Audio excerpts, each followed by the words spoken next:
What is going on, world? What's up, YouTube? It's Zero here. Today I'm bringing you guys a brand new episode of the 8 Below Show. Welcome everyone to 8 Below. Thanks for being here, guys, to the best gaming related show here on YouTube. And I'm super excited about our episode here today. We have a lot of stuff to talk about, so let's get into it. You guys know, who have been accustomed to my YouTube channel, we love talking about the current games that are out, the games that have been canceled, games that are in a limbo state or a state of no return, but we also love talking about the future of games, the next thing that's up and coming at some point or another, and we look forward to those things even if we just got a release of a title in a particular franchise. And in this segment of the show, we're going to be talking about Hitman in particular, guys.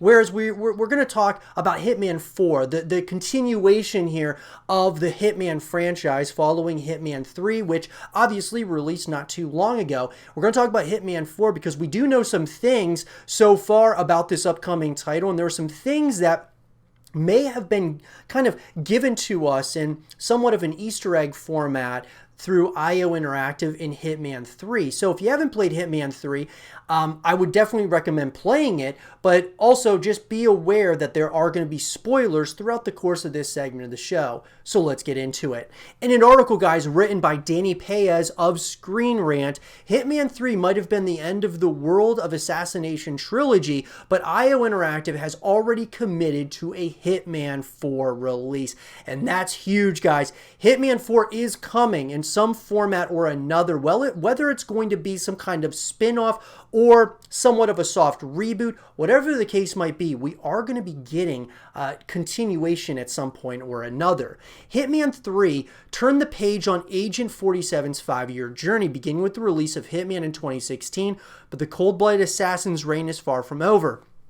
While IO Interactive hasn't announced its plans for Hitman 4 yet, the developer has assured fans that the franchise isn't concluding anytime soon. There's tons of potential to push the game's universe even further based on how the latest installment ended, but Hitman 3 will be the last Hitman game for a while. So I think we can all understand, guys, that Hitman 4 is still going to be a number of years away, most likely. Just getting done with Hitman 3, they're certainly going to be trying to support this as we go, and it seems that Hitman 3 did well from just a financial success for IO Interactive. I mean, it's, obviously a very large franchise. It's got a nice sized fan base. So this is something that definitely, deserves to continue and coexist with other games in, in this space, in the stealth kind of genre, action genre.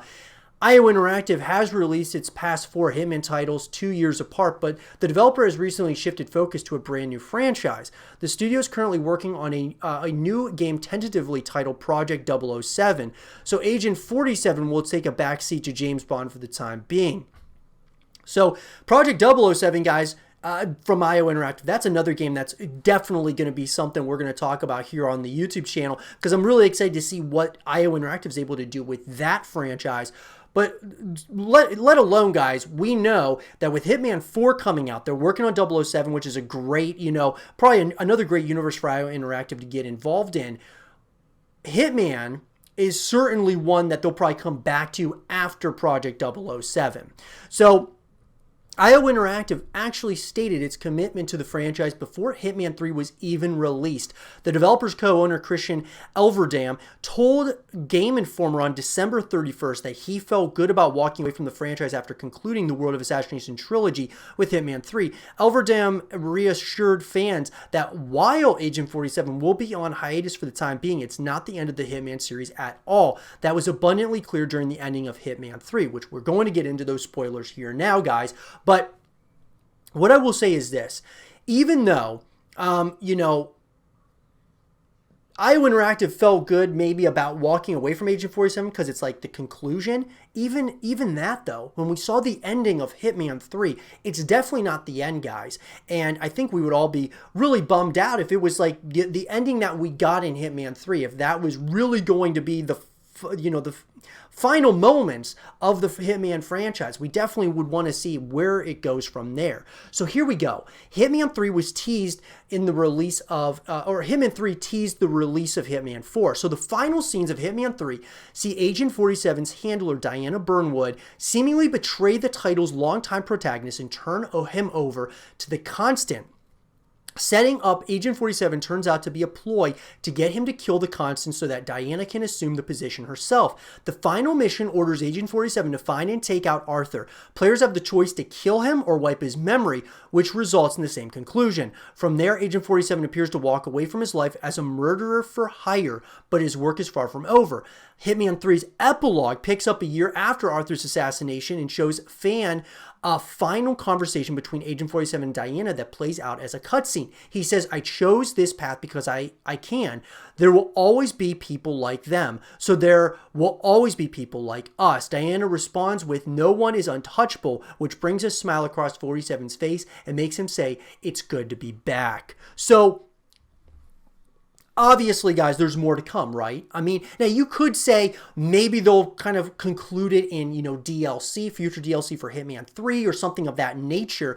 But the fact of the matter is that it feels like, from what IO Interactive is saying to what obviously happened at the end of Hitman 3, Hitman 4 is coming. Whether it's going to be called Hitman 4 or something else, like I said, spin-off or something of that nature, certainly would be interesting. We talked about, you guys can check out all of my Hitman content here on the YouTube channel, but we talked in previous, videos, guys, before Hitman 3 released. We talked about some of the things that we wanted and some of the things that might have been intriguing about the way that they could end the World of Assassination trilogy to, set up the future. One of those things being maybe Agent 47 passes the torch onto another character and you take, helm of that character in the future installments of Hitman. It sounds like 47 is not done yet. So that's exciting to know that we'll still be able to play as him.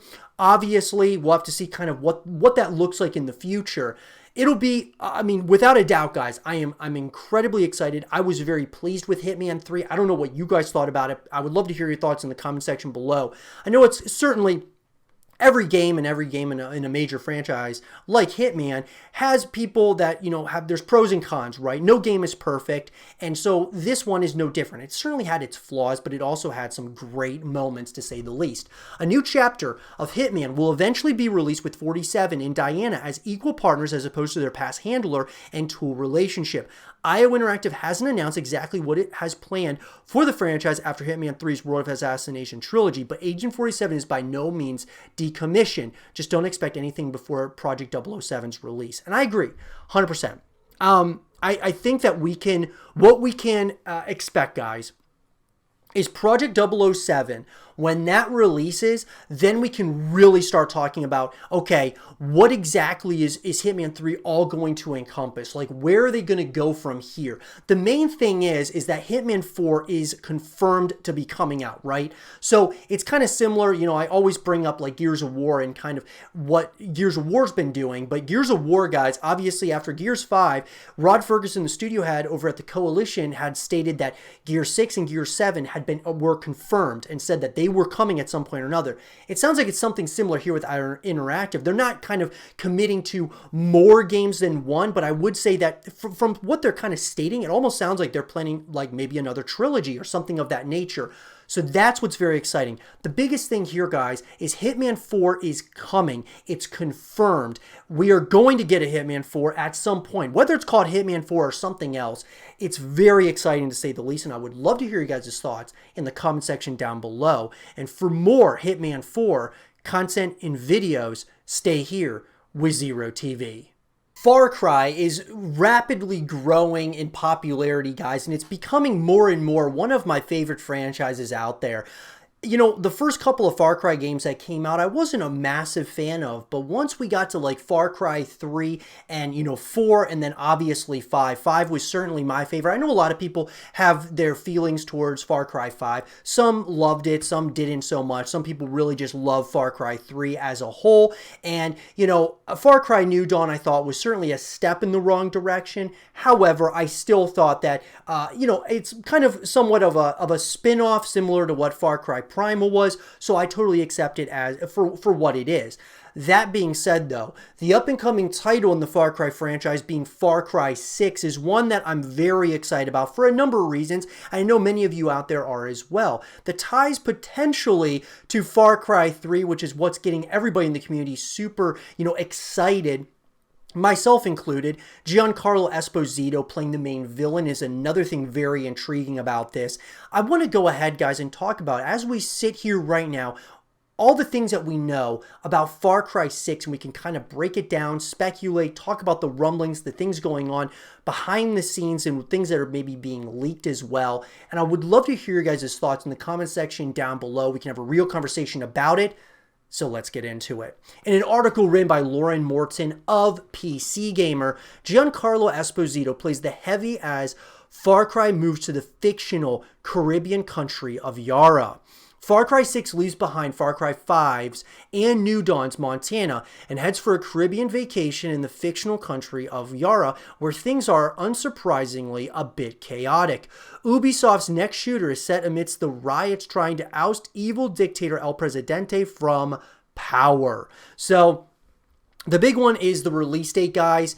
Far Cry 6 is expected to launch sometime in 2021 for PC Stadia, the PS4, PS5, and Xbox One and Xbox Series X. According to a Microsoft Store listing, Far Cry 6 will launch on May 25th, 2021.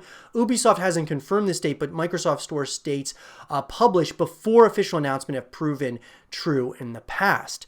Now, during an earnings report call, Ubisoft announced that the game would be delayed from its original February 18, 2021 date to later in the year. So obviously they haven't confirmed when that date is. My personal opinion though, guys, is that I would take any date given to you with Far Cry 6 and really any game up and coming with a pinch of salt, simply because of the ongoing situation in our world. There's a possibility that these games or the release date could be pushed back. It could come up sooner, but most likely it could very well stay in the May 25th slot, or it could get pushed to later on in the year, maybe even 2022. Fingers crossed, guys, it comes out sooner rather than later, but we certainly want a finished, finalized product. We've seen with other games that have come out like Cyberpunk 2077 releasing way too soon, and then obviously the huge backlash. I would wait. I would just like to get the finalized product, right? That we could get everything we want out of it and that there's no, glitches, bugs, things of that nature, which of course with any AAA release, guys, there's going to be little things here and there, but we just want it to be overall a finalized product. So take your time, Ubisoft, please. Now, obviously there's been a number of trailers, guys. Far Cry 6's setting is the tropical nation of Yara. Ubisoft says that it believes a lot of fans were ready to return to a tropical setting, which is part of what influenced Yara. Ubisoft say that the nation's living postcard aesthetic and vintage cars were inspired by Cuba. Esperanza is its capital city, the first main urban environment in a Far Cry game, which Ubisoft says will play a bit differently from past games. It almost sounds a bit like Assassin's Creed. So that's kind of interesting. When that was another thing that kind of tied people to the thought that this could be set in around Far Cry 3 in that setting. Just because it's tropical and things of that nature. Lots of people are very excited about it. You'll play as a revolutionary named Danny Rojas. Ubisoft say that you'll be able to choose to play Far Cry 6 as a man or woman. Depending on your choice, Danny will be voiced by either Sean Ray or Nisa Gundas. We knew that if we're going to tell the revolution story, if we're going to tell a story about someone in a guerrilla movement, you need to have that personal connection with them. You need someone who's rooted in the world, who has a background, so we wanted proper performance capture. We wanted to have a voice. And I love that. I think that's great. I'm excited about that, to see kind of, the differences there. We see more and more games now coming out where you can play either male or female. I'm very excited to see what this looks like moving into this game. I'm very excited about that. Now, guns for hire are back. Like in Far Cry 5, you'll be able to hire buddies to run around and fight with you. Amigos for Hire is the name this time around, and one of the amigos is a wiener dog named Chorizo. He has a doggy wheelchair, and he will protect him at all costs, or I should say we will protect him at all costs. Or maybe he'll protect us. You never know. I think he's very cute. I'm excited to see kind of what that's going to look like in gameplay and such. So another big point for people is, what's the story in Far Cry 6? So in Far Cry 6, you'll be fighting in a revolution against the rule of Yara's dictator Anton Castillo, who has been in power for 50 years. It appears to be a dangerous time for the country, with the trailer showing government agents with guns and rat shields and civilians with explosives. Ubisoft says its writing team spent time in Cuba getting to know the island and meeting former guerrilla revolutionaries that influenced the game's story. I think that's always really cool as well. Ubisoft say that Anton witnessed his own own father being executed 50 years ago. Part of how he rationalizes his policies and the views that he attempts to pass on to his own son, Diego, he believes that not only do the Castillos deserve to be in power, but they're the only ones that are going to be able to see Yara through no becoming a paradise once again. Ubisoft haven't said yet how Danny becomes involved with the two Castillos just yet, but Kavari tells Game Informer that that triangle of characters between Anton, Diego, and Danny is absolutely crucial. So very interesting. Look, when I heard about the story, it definitely sounds like a Far Cry game. Through and through, sounds like a Far Cry game. Obviously, coming off of the Seed family in Far Cry 5, this is going to be a very interesting take as well. Each member or each villain in each of these games has a very, kind of different personality, but very twisted. And so it's going to be interesting. That's the big thing that Far Cry has become popular for, is the villain. Now, here's the big question, guys. Is Diego actually a young Voss from Far Cry 3? After the Far Cry 6 reveal trailer, fans began speculating that Far Cry 6 could actually be a prequel to Far Cry 3. The theory hinges on Diego Castillo being a young Voss based on the scar both have on their right eyebrow. Voss's voice actor Michael Mando teased a possible return to the role during a Reddit Q&A with fans, saying, "Voss is my spirit animal. Having co-created that character is something that will always be dear to me. I still get recognized as Voss, and I still feel the outpouring of love for that character makes me very happy. Who knows, maybe I'll reprise the role very soon." So him saying that is very interesting, guys. Obviously, the connection between the eye scar is another one that's really interesting. Voss is a fan favorite villain of the series, so folks would certainly welcome his return.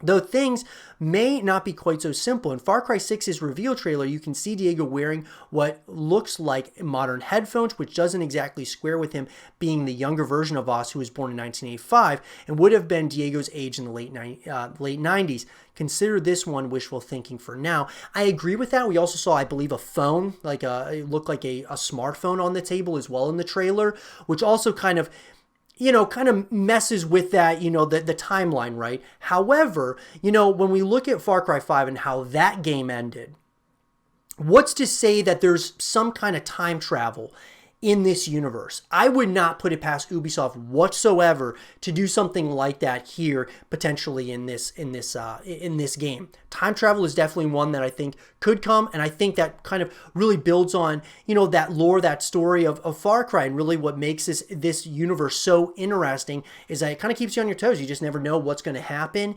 and I think, guys, that we are going to have a lot of things to look forward to with Far Cry 6, to say the least. Whether you're talking about Diego being a potential young Voss, whether you're talking about Anton Castillo and Giancarlo Esposito's character, of course, playing as or portraying the villain, there's a lot here that I think is going to make this story, that's going to make this game really great. Now, the one thing I really want, guys, is a full package, of course. I want that single-player story, but I want those co-op modes. I want multiplayer modes, guys, to bring you back to the experience after you're done playing the game. I think that's a huge way to continue building upon the legacy, the lore, story, fan base, everything around Far Cry. I think it's imperative that Ubisoft does that here with this game at launch. Not like what The Last of Us is doing with waiting, and kind of trying to create their multiplayer experience right now. Cyberpunk 2077 doing the exact same thing, waiting later on to get their multiplayer experience. Launch the game with everything as that full package so that you're able to dive into everything that the game really has to offer. I'm excited about it, guys. I really am. And I would love to hear you guys' thoughts in the comment section down below. What do you guys think so far about Far Cry 6? Let me know. And for more Far Cry 6 content and videos, stay here with Zero TV. As time has gone, I have become more and more of a fan of Resident Evil. And guys, it really started for me with Resident Evil 5. I liked Resident Evil 6, but I really love Resident Evil 7, and moving into Resident Evil 8 now, or Resident Evil Village, there's a lot of just amazing things happening around the Resident Evil franchise. It's growing in popularity. Horror games in general are growing in popularity, which really just makes me so happy. I'm a huge horror fan, guys, whether it's movies, games. I just love this genre, right? And it used to be more of a niche genre, but now it's becoming so much more of a bigger, long withstanding genre as a whole. It's growing in popularity, and one of the big things happening now within the Resident Evil franchise, not only are we getting a game in the form of Resident Evil Village, which looks like it's kind of going to be the best of both worlds. It's going to have the action of maybe Resident Evil 5, but it's also going to have the horror of Resident Evil 7, and together that could be something really special. Outside of that, though, they're creating a free-to-play multiplayer component, guys, in the form of Resident Evil Reverse. And this is something that could be a real game changer for Resident Evil as a franchise, guys. A game and a franchise that up to this point has really had, certainly ties to co-op and ties to multiplayer, but not really its own multiplayer component that's coming with Resident Evil 8. And on top of that is a free multiplayer component. What do we talk about on this channel, guys? We always talk about having full packages for your AAA title. Whether any AAA title should have a full-blown single-player story, co-op modes, and multiplayer modes. And what each AAA title should do is have one or multiple modes that when it's upon release, they should be free to play or have a mode that is free to play. This is exciting. Let's get into it. Resident Evil Reverse is Resident Evil 8's free multiplayer component, but there's no beta on PC. The Resident Evil Showcase is here. A lot of details on what's coming to the most iconic series in horror games. Reverse will feature characters from throughout the history of the Resident Evil series and will be provided for free to everyone who purchases Resident Evil 8 or Resident Evil Village. A brief gameplay trailer doesn't show much, but it does show what appears to be some familiar locations from recent entries in the series. Capcom already announced details on the Reverse beta before the game itself had a title, and it looks like this one is exclusively for our friends on console. You can head to the official site for details. And so, obviously, guys, they've already had the beta and such. I'm super excited for when this game releases, what this is going to look like. Now, obviously, guys, the release date is set for May 7th of 2021.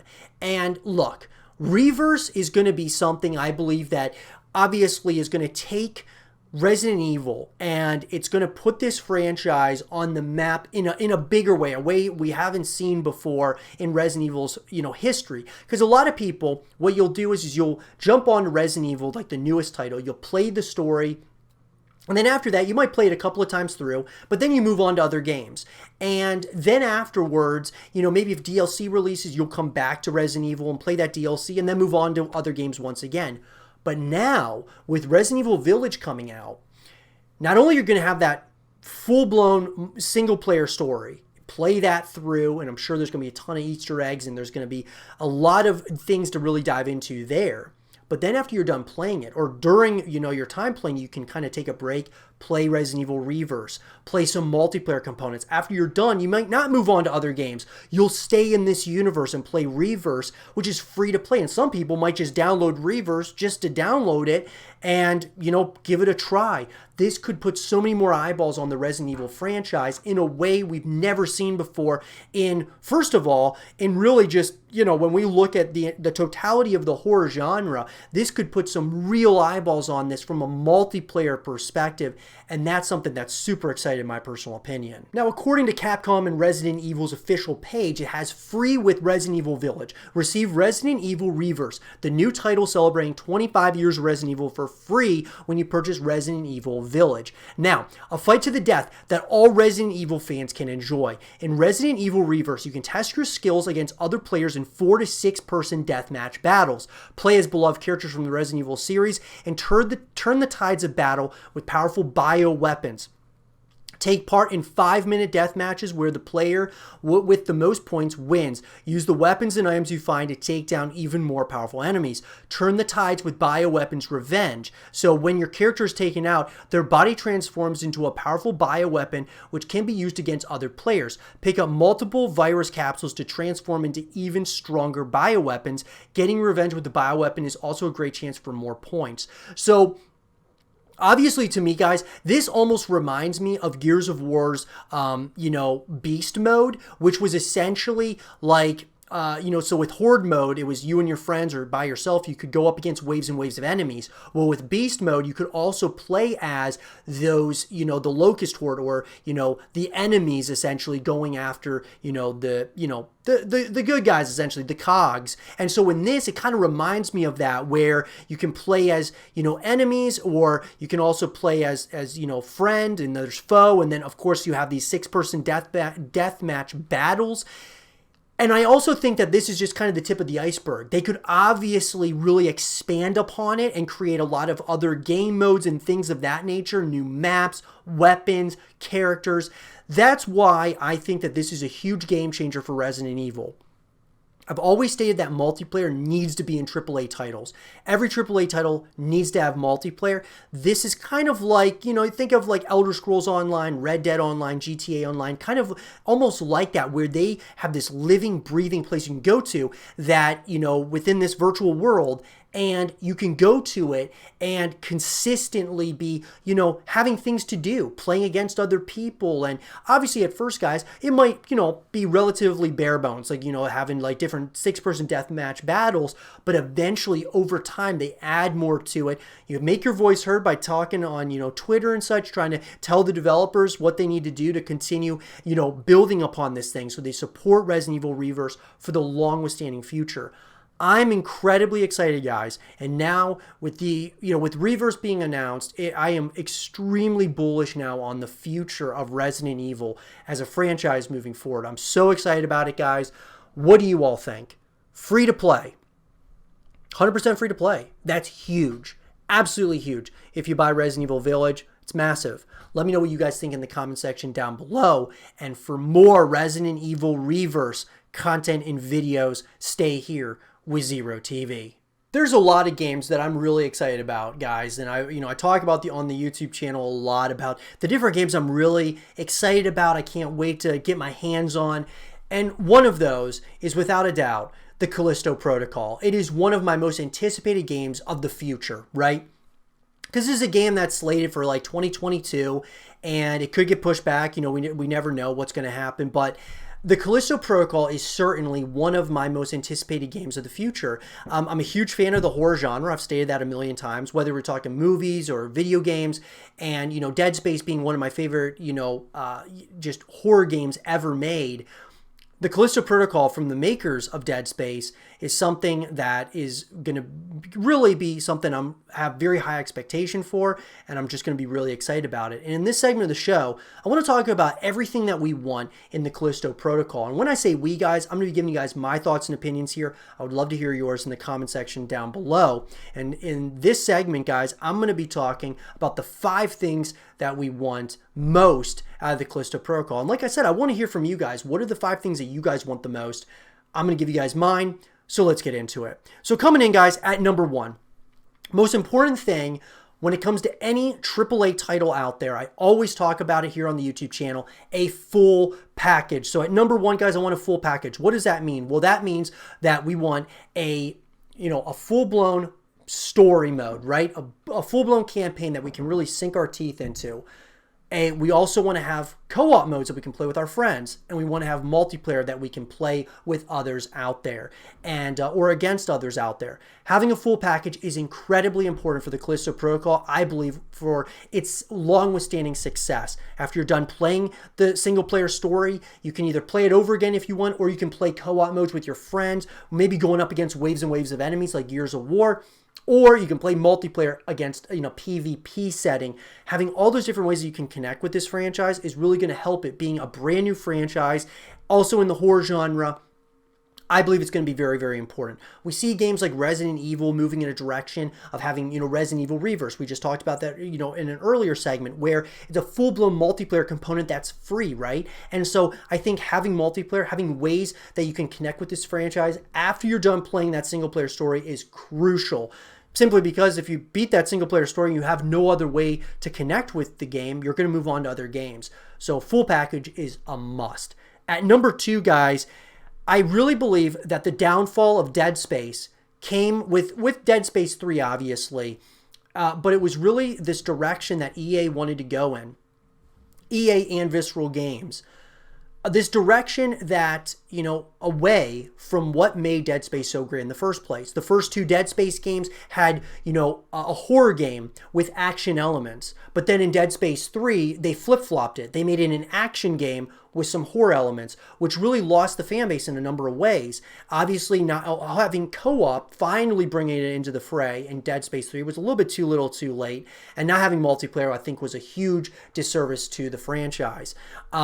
So I want to see here in the Callisto Protocol, keep it horror over action. Having the action elements is going to be great, guys, but you want to have all of the horror elements as a horror title with those action elements in it. That's what the Callisto Protocol is being promoted as. Keep it as such. At number 3, I really want, guys, there to be a linear story experience. So sure, if this was a franchise that had a number of titles and was always a linear experience, I would maybe be saying maybe we should make this open world scenario. But since this is the very first, in this universe, I think it needs to be a linear experience.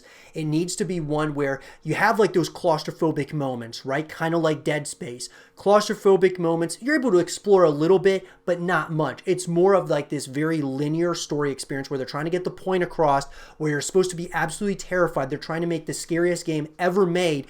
So to me, in order to do that, you make a linear story experience where you're going to be in tight corridors, very much so vulnerable to the environments. And that leads me to number 4, guys. I mentioned it earlier, but I think that one of the most important things here is to have free-to-play elements in the Callisto Protocol. Why? Well, this is a brand new franchise, right? And I think that if you have a free-to-play element or two in this game, in this title, so let's just say multiplayer, for example, they make it free to play for everyone, you're going to have people out there, whether it's content creators, streamers, just, the general public that will at least try it out and try that free-to-play component just to see what it's all about. And maybe they'll buy the full version of the game. Maybe they'll just play that free-to-play version. You can add those cosmetic items and things of that nature to it and create like this big franchise and fan base over time that you can add on to over time. I think having a free-to-play element or two to the Callisto Protocol could be huge for this game and what could be a very long-withstanding franchise. And to round it out, guys, at number 5, we know that it's been announced that the Callisto Protocol is in the PUBG universe. So PlayerUnknown's Battlegrounds, guys, which is very exciting. This is something a really interesting and exciting thing to me. I think it'll be interesting to see where they go with this. I think that PUBG, guys, this reminds me a lot of Rainbow Six, right? So you got Rainbow Six Siege, right? And then they're creating none other than Rainbow Six Quarantine, which is kind of like the horror elements or the horror game within this franchise. To me, you got PUBG, and now you've got the Callisto Protocol coming in. It seems like it's kind of directly almost like a Rainbow Six kind of ordeal, and we'll see how that plays out. But I want to see this crossover into PUBG in one way, shape, or form. Whether it's into the PUBG, Battle Royale segment of it, whatever it is, it'd be really cool to see Callisto Protocol tie into PUBG more. I think that would be something really cool. To me, though, I feel that, one of the things that's unfortunate, a lot of people don't know that the Callisto Protocol is in the PUBG universe. I feel like the Callisto Protocol should have maybe been called PUBG, the Callisto Protocol, kind of like Rainbow Six Quarantine, just so people know, oh, this is the horror version of PUBG, or it's in that universe, which I think would have got a lot of people excited. But we'll see. Maybe PUBG as a service will be promoting the Callisto Protocol in a major way so everybody knows about it. It'll be interesting to say the least, but we want to see that crossover happen. I'm excited about it. I want to hear, though, from you guys. What do you all want to see in the Callisto Protocol? One of my most anticipated games of the future. Let me know. And for more of the Callisto Protocol content and videos, stay here with Zero TV. And with that being said, everyone, I hope you guys did enjoy this episode of the 8 Below Show. And if you guys did, leave a thumbs up, subscribe if you're new, stay positive, and as always, I'll talk to you guys all in the next one. Peace.